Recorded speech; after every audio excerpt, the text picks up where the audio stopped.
Our neighbor, Gemmie Dayrit, has worked with traveling museum exhibitions throughout Asia and the U.S., including the iconic shows RMS Titanic and Bodies, the exhibition. Her specialty is curating museum gift shops, and recently she founded Wild Tribe Productions that is also creating pop-up retail experiences. In this episode, we talk about how a trip to New York and a haunted hotel room led her to Serenbe, how living here opened up a new dimension of life she never expected, and the gift of being a godmother. And I just remember, not even just listening to the words that he was saying and how he was saying them, but just looking at the faces of the people with the reflection of the bonfire. It was just like, God, I like these people. I like it here. Hi, everybody, and welcome back to Serenbe Stories. We're very excited to have our neighbor Gemmie with us today. Hi, Gemmie. Hi, Monica. Hi, Steve. Hey, Gemmie. It's so nice to chat. I know. You're in the lofts, right? Yes, I am. I see your view back there. So, Gemmie, one of the first questions we always ask everybody is sort of how you discovered Serenbe. And I want to note that you have lived all over the world. You were born in the Philippines. It says you were in Zambia. What? School in London, and then also Asheville, North Carolina. So I want to get to all that. But I want to start off with, how did you find out about Serenbe? Well, two things. First was I don't really know which came first, but one of course is from a former resident named Scott Touchstone. He and I went to high school together, and so I've known him for a long time. And he rented a place here at Serenbe at one point, and it didn't really register to me other than, oh, it's a cool place. Up until I came to visit him years later when he bought a place. And I was living in Singapore at the time, and I came to visit, and it felt wonderful. When I came to visit him, Miss Saigon was playing. Mm-hmm. You guys had Field Feast Supper, May Day, all these great things. And it felt like a wonderland to me. So I think that was one of the introductions. And then one unusual introduction was when I was in New York, and somebody had told me about Serenbe and how they were fascinated. The bartender was telling me how fascinated he was with a place called Serenbe in Atlanta. Well, and I'll stop you there because you do have one of the most unusual storytelling roads to get to Serenbe, and it's through a ghost story at a hotel in New York City, which I think is what you're referencing. So can you tell us what in the world, where you were, what hotel was it? Where is it located? Give us the blow by blow. I was going in for a business meeting, and they put me up at a place called the Maritime Hotel, which is literally across from the Chelsea Market. So I was in a really cool place. And at the time I was living in Atlanta.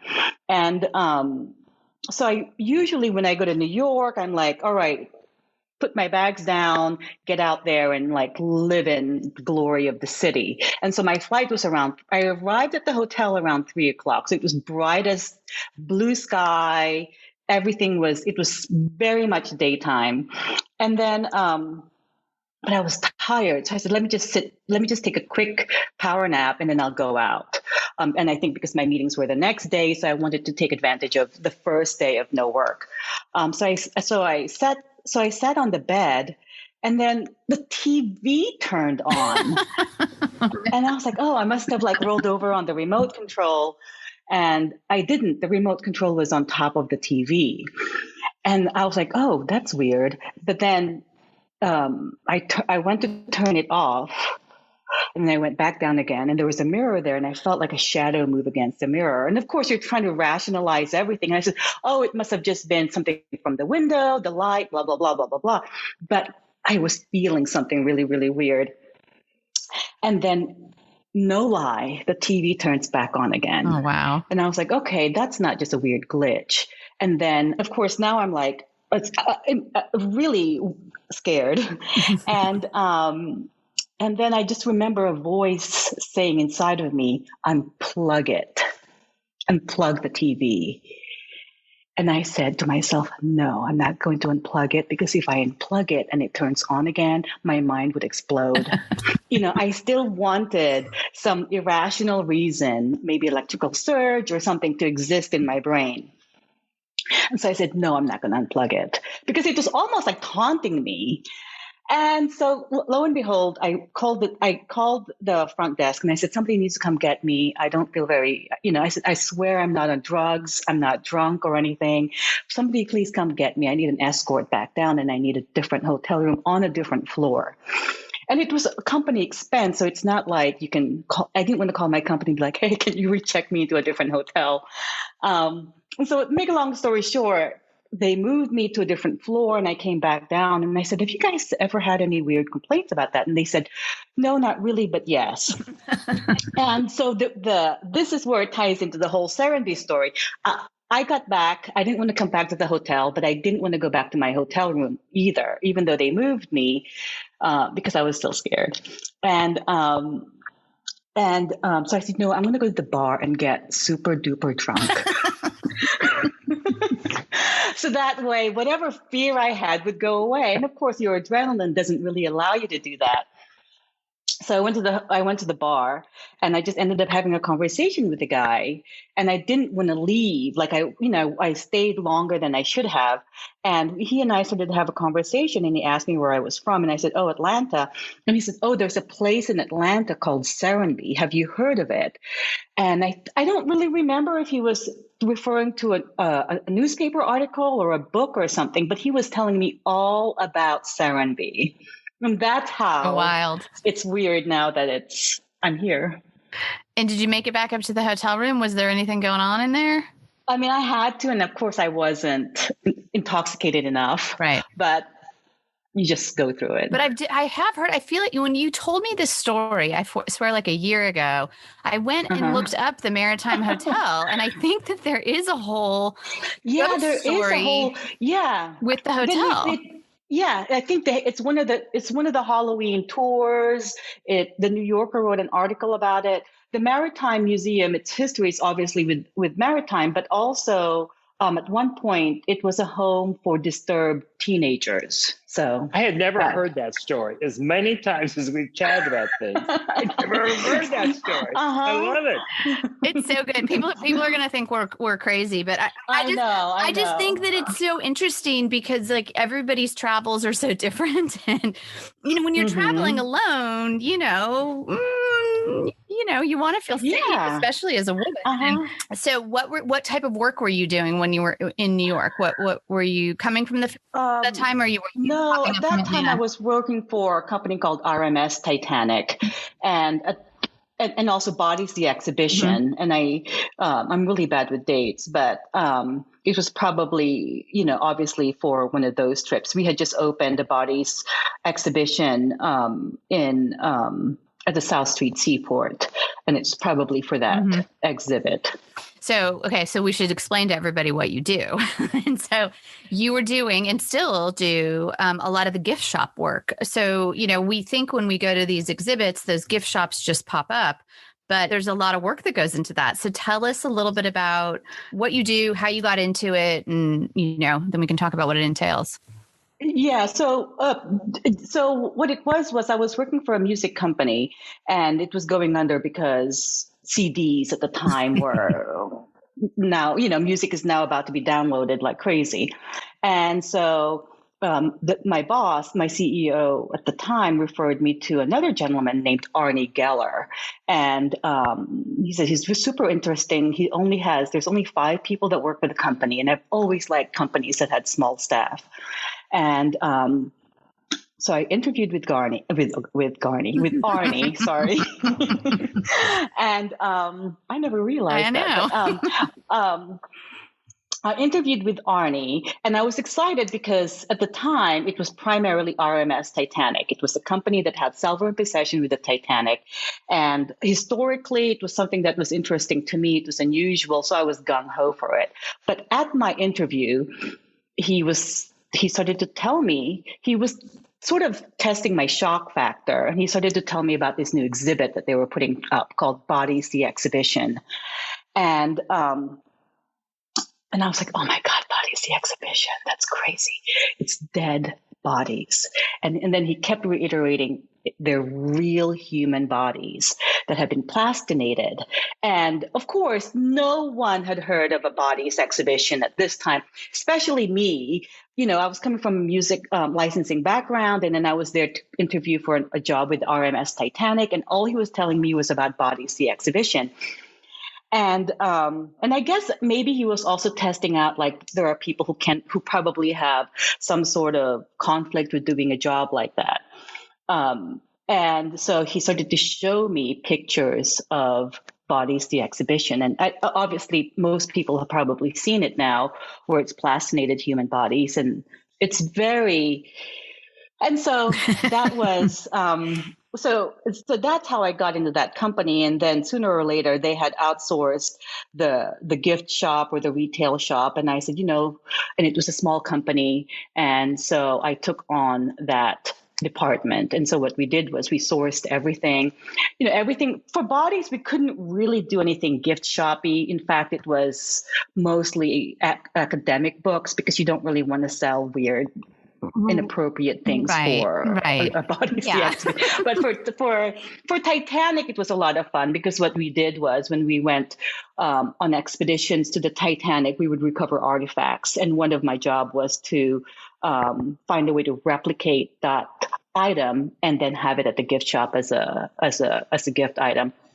And I think one of our most interesting pieces, and by law, it was the only thing that could be sold from the Titanic, was the coal. So we recovered coal pieces that were turned into jewelry and little collectible knickknacks and stuff. So those were actual artifacts that we could sell. Otherwise, we were on lockdown and not allowed to sell anything else. Fascinating. Mm-hmm. Okay, but now you're doing dinosaurs. Yes. And so I was working for Titanic, and was working for them for a long, long time, I think 12 years. It goes by fast. And a friend of mine said, Sheldon Adelson is opening a museum in Marina Bay Sands in Singapore. Would you like to help? Help open up the retail shop for the Art Science Museum? And I was like, sure. And I said yes, not knowing what the deal was. And the deal was, it was a 6-month contract. And so after 6 months, it was over. And I loved my job, and but I was I'm going to do it, because I've always wanted to sort of explore Asia. I'm from the Philippines, and so it was a 2-hour flight from Singapore. And I did it. And so the 6-month contract ended up being about 7 years. Oh, wow. Longer. Yeah. And that was fun. So we opened up different exhibitions there as well. We opened up, the Art Science Museum is sort of tied in with Marina Bay Sands. And Marina Bay Sands is a huge hotel with the casino.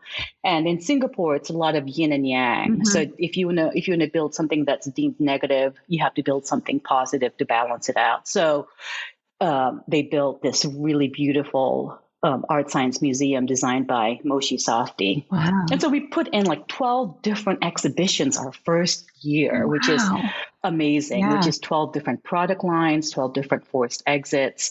And so that's what I was doing. And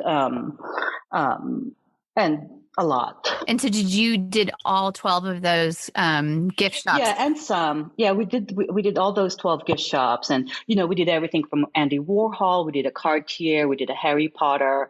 We did a Dali. We did all sorts of, Van Gogh. It was really, we were super ambitious. It's super fun. And do they still do about that many per year, or? No, I think they realized that people would get burnt out that quickly. And plus it was really that, it was such a big space. It could hold that many exhibitions, but it was also, a lot, it was a little bit to catch up with everybody else. But the first year, it was pretty impressive. It's incredible. It was opening year. Mm-hmm. So after you left them, because I know when I met you, I just remember somehow stumbling across the conversation that you were sourcing dinosaur toys. And I was like, what? That's like the best job ever. Like, it really, it's a great job. So what happened, we also had, and so when I was working in Singapore, there's other museums there, and they had never really grabbed onto the ability to monetize a gift shop or a forced exit. And so I would start consulting other museums in Singapore. And one of them was the Science Center. And the Science Center hosted a large dinosaur exhibit. And each of these traveling exhibitions, they'd stay there for 6 months and then they'd move on. And so that was that. And then for some reason or another, actually, an old friend of mine called up and said, Gemmie, I've got a friend. He's opening up Dinosaur Park in the United States. Would you be interested? And I said, yes, because I really wanted to find a way to come back to the States. And then that's how it happened. And so I had that particular field station dinosaur, and at the same time, I was still living in Singapore working on other things. You know, I did stuff for the world women's tennis merchandise there. So I was doing a lot of work in Singapore and Macau. And then, but I just wanted to find a way to sort of get back to the United States. But it was a lot of opportunities were in Asia for me. So it was really, really hard to pull away. Sure. So how long have you been the dinosaurs? The dinosaurs. How long have you been back in the States then? Since I moved to Serenbe, which is 4 or 5 years ago. And so, so going back to the whole Serenbe thing, when I came to Serenbe, like I said, it was like, it was going through a renaissance. And I'm sure every person that comes here, their first or second year feels like it's a renaissance, you know. Like I said, there was plays, and I remember there was an art farm. Everybody was like, oh, there's this guy named Anis Majani that's coming to the art farm and he's reading poetry. And Garni made a point to invite me. And I didn't really know Garni very well at the time. And I was like, oh, I better go. And I went, and I don't know if Scott was with me at the time, but I remember we all walked to the art farm. It wasn't like, let's drive. It was like a whole campus coming back from the cafeteria, and they're like, all right, let's all go to the art farm. I remember that. Weren't you on blankets with us? We were sitting there drinking and listening. Yeah, I remember that. Yeah, it was just around a bonfire. Is that the one? It was just sort of between the two houses.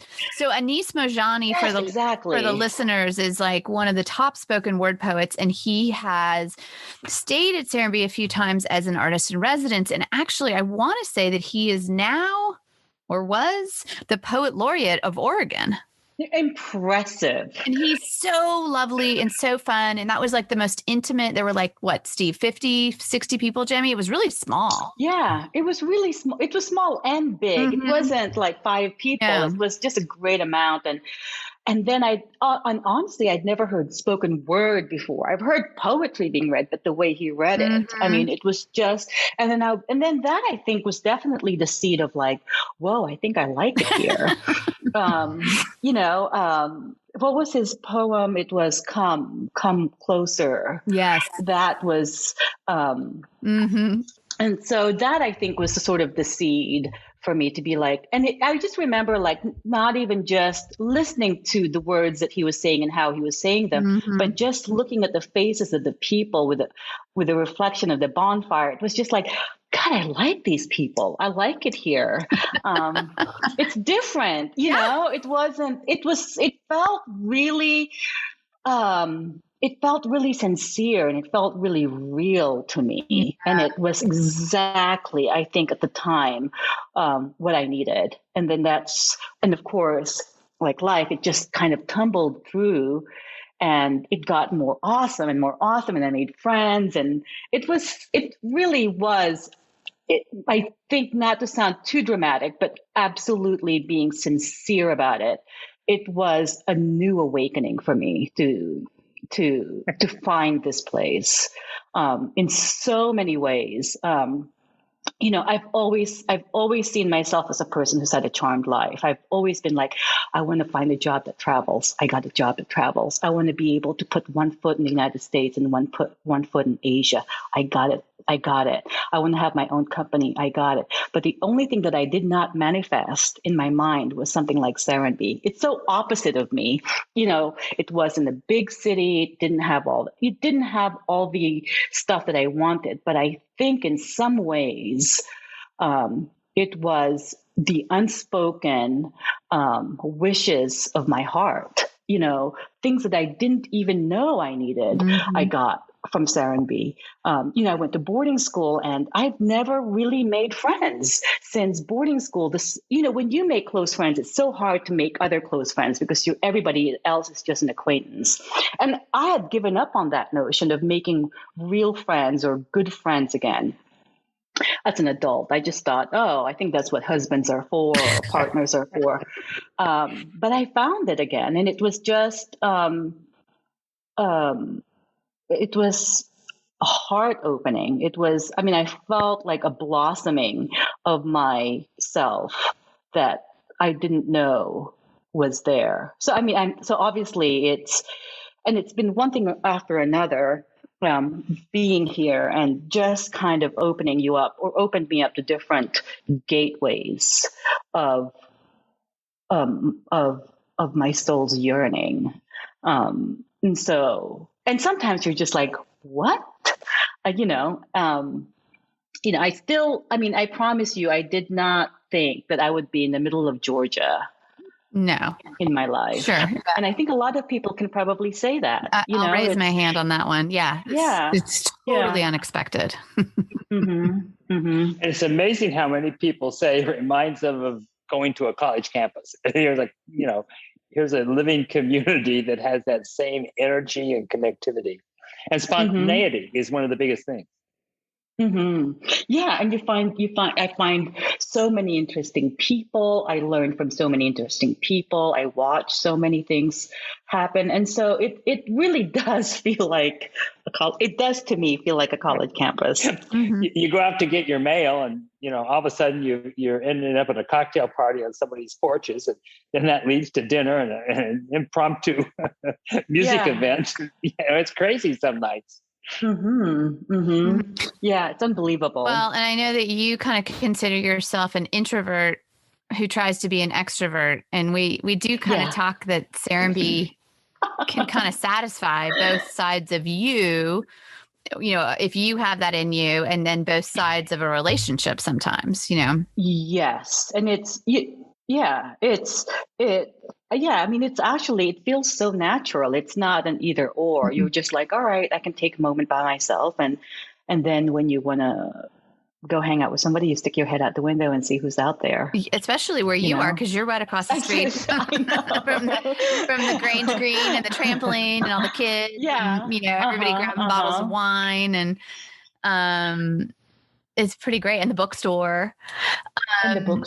So one of so there's so many relationships that I know that you've made that probably tons I don't even know about. But one of them is this amazing woman who is a friend of both of ours, Christine Janae, who is from Berlin. And got, I think, kind of came to America because she was a set designer for, I believe, films. And then found her way to Serenbe. But tell us a little bit about, that's kind of this magical collaboration that you guys have going on. Tell us a little bit about, Well, I think we met at Tom Reed's house for some random thing. And, let it be known, when I first moved to Serenbe, I was extremely shy, shyer than, I remember the UPS guy would ring the doorbell and I would be like, oh my God, who's there? I was really, really super shy. I don't know why. It was my initial thing when I first came here. I think I was a little bit overwhelmed with a lot of things. But anyway, I met her, and I've always been fascinated with East Germany because, I don't know, I like history. And I knew all about it. I remembered, when Peter Jennings announced that the wall was coming down. And so when I found out that she was from East Germany, I was like, oh, that's interesting. Yeah. And so I interrogated her about that. And so we became, I don't know how we became friends. We just became friends. And so we've sort of, she works on so many interesting projects in and around Serenbe. And so it was kind of fascinating to sort of work with somebody so creative and see it come to fruition. And so it was really a joy to sort of work with her and help her and be like, oh, we need to find branches. Okay, I'll go help you. It really is just like a playground. Yeah, she is an amazing talent. Yeah. Yeah.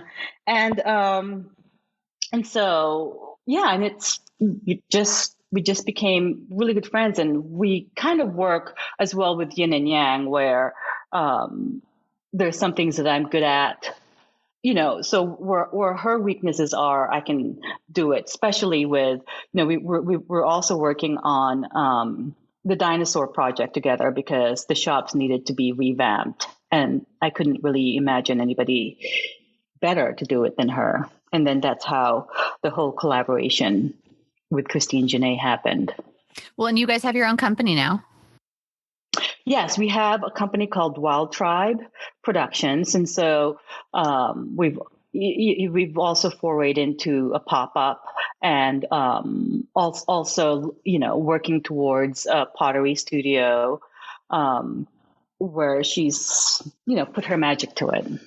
That's such an appropriate name. For those who don't know you, tell us about how you came up with that name.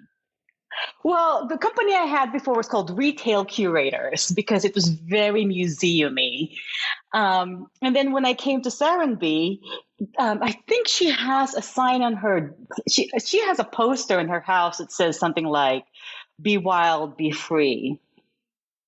And so the tribe really comes from how it feels for me to be at Serenbe, where you feel like you're part of something. You're part of a deep connection with people. Like, I just know that, and a lot of people take this for granted.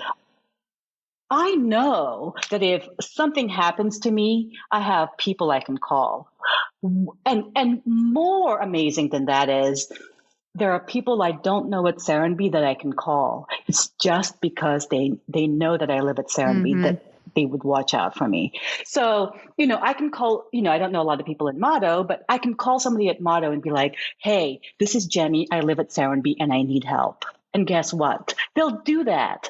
And so that is a very empowering feeling. And so that's one of the reasons why I really loved the word tribe. And wild, because it's wild.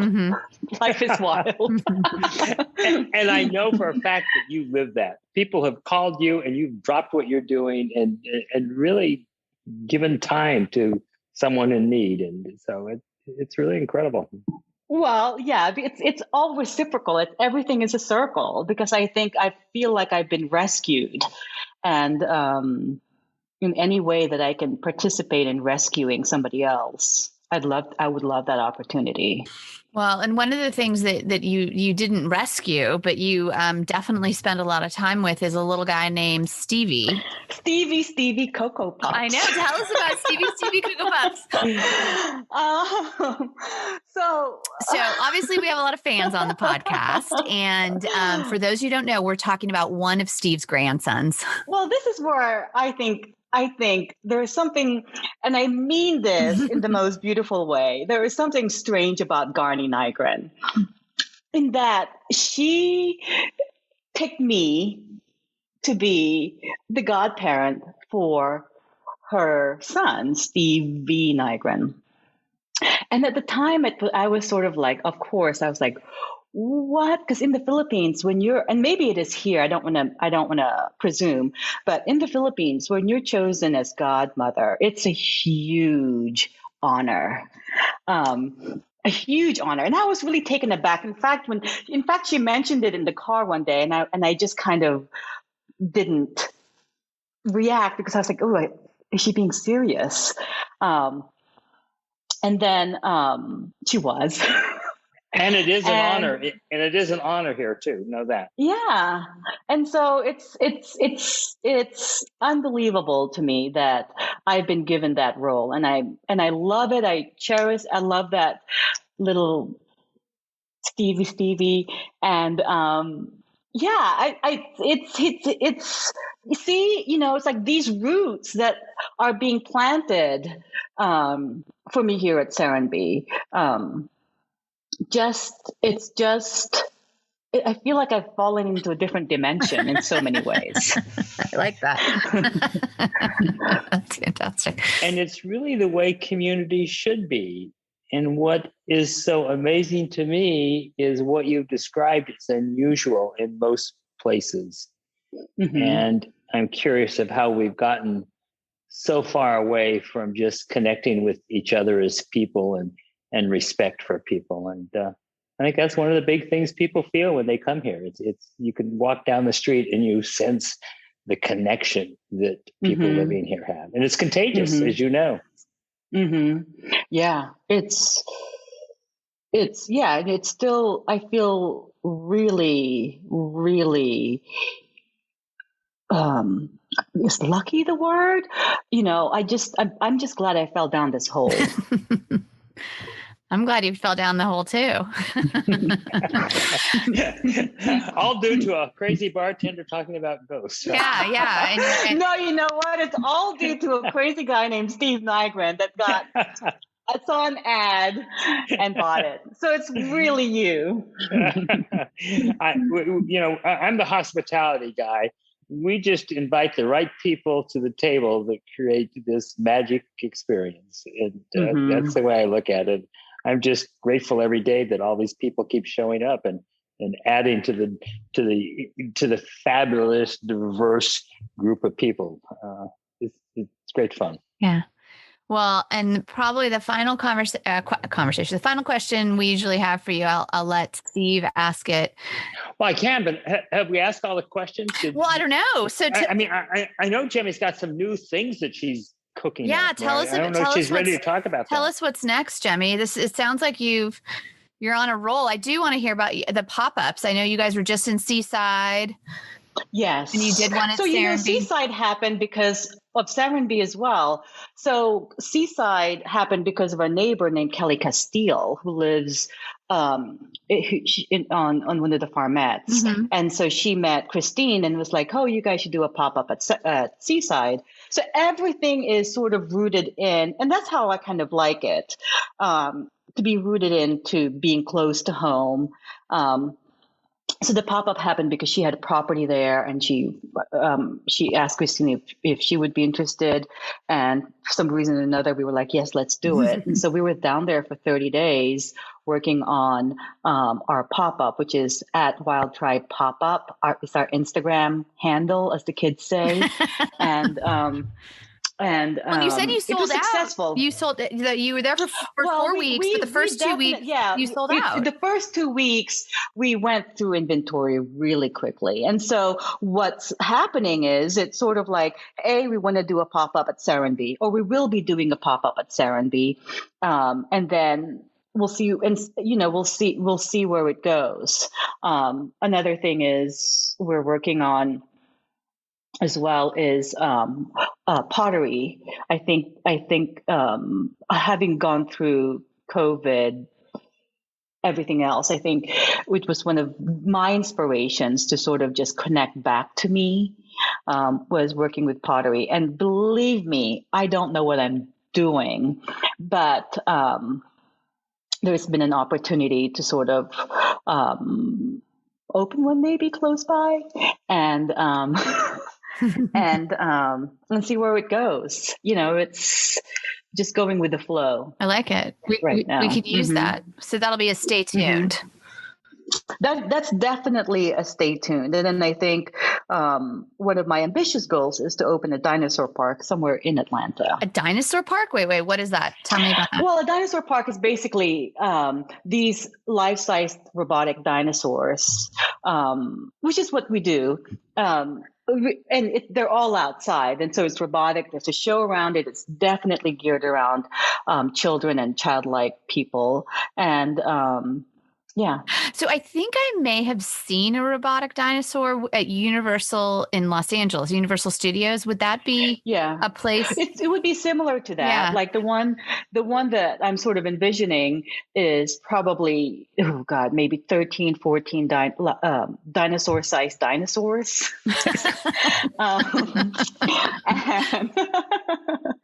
And opening one up here. I think one of the things that I've also learned with Steve Nygren is to sort of dream big. Yeah. And it's kind of been like, hey, why not? Just put it out there and just see what happens. Stranger things have happened, Monica. Stranger things have happened. That's right. And Gemmie, what is the fascination with dinosaurs? I mean, it's always been there, but I mean, now kids We've got books, all Yeah. kinds of things that kids are just, and they can, all these wild names, their pronunciation. I mean, Oh, Amos, my insane. 4.5-year-old, can totally pronounce all the names and knows all about Yeah. it. There is just something. There's just something that taps into the imagination with dinosaurs, and the audacity of dinosaurs existing at one time or another on Earth is crazy. Mhm. And and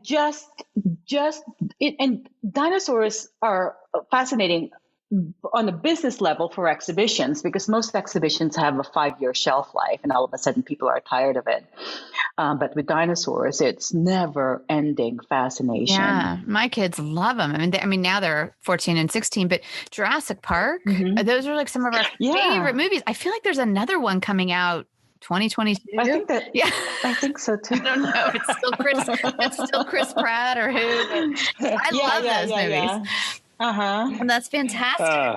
So the one thing we always want to ask is, Uh-huh. what did you encounter? What did you see that really surprised you that you would suggest someone visiting for the first time or returning would seek out to try to find? What would I suggest that someone do to seek out to find? That surprised you, that's the unexpected. Are there dinosaurs in the woods? You like, for instance, as far as making a connection, or just something strange at Serenbe that I've noticed, or just something, like a bench on the trail that you didn't expect, or a tree, or somebody's front porch that you just couldn't believe was there. Just something that just kind of like, wow, what is that? What is that doing if here? If somebody's never been, what would you sort of give them as sort of like, oh, you've got to seek this out? Or, it's so funny. And I had to seek it out. There's the labyrinth, and then there's that sweet little garden, and then there's the path to the animal farm. So that little middle garden, but I think was always fascinating to me. I don't know. I mean, I can't think of any one physical thing that I've been like, oh. But on a different level, I do like that there are no signs for trails. I'm going to be controversial and say that. I know you get lost out there. You find yourself being lost in the woods. I'll tell you how lost I've gotten, Steve Nygren. I ended up at somebody's back farm, and I had to what's the word? Crawl under barbed wire. My ability to get lost is legendary. But yeah, I hope that people have the opportunity to get lost in the woods. That's right. That's beautiful. Right. And that middle garden you talked about is a place that it's for the listeners. This is just a foundation wall in the middle of the woods. And we put it in when we lived here and started the bed and breakfast, actually, in some of the outbuildings. And a lot of our city friends were afraid of being in nature. And I thought how strange that is. And so I put this big foundation wall so there would be a container in the middle of the woods. And that gave them a boundary that they could sort of feel okay with. And it's the baby step. It is. It's amazing to find. Well, you see, there's yoga there. You'll see young parents there, and the kids have a boundary. Then don't go outside this, and they can kind of sit and have their coffee or cocktail party. And it's fun to see how different people discover it and how they interpret how it can be used. Yeah. Well, it's just been such fun chatting with you about all these things, and we just love having you as part of the Serenbe fabric. Oh, Steve Nygren, thank you. And I feel like I'm part of the family. I accept that. Thank you. I love being part of the family. Well, we love you, To the Gemmie. future. Yeah, to the future. Yes. Thanks for coming on, Gemmie, and sharing your ghost story. My favorite. Thanks so much. Thank you. Thank you so much. Thank you for listening to Serenbe Stories. New episodes are available on Mondays. Please follow us and leave us a 5-star review. And visit our website to learn more about guests, episodes, and everything Serenbe at serenbestories.com. This episode is supported by the Inn at Serenbe, nestled in the rolling countryside of the bucolic community of Serenbe, where guests can walk on the 15 miles of private trails through preserved forest land, the wildflower meadow, and the animal village. Relax at the pool, hot tub, or in rocking chairs on a wraparound porch. Play on the croquet lawn, grab a canoe, and jump on the in-ground trampoline. Connect with nature and each other, all while staying in a luxurious space at the Inn at Serenbe. Book your stay today at serenbeinn.com, SERENBEINN.com.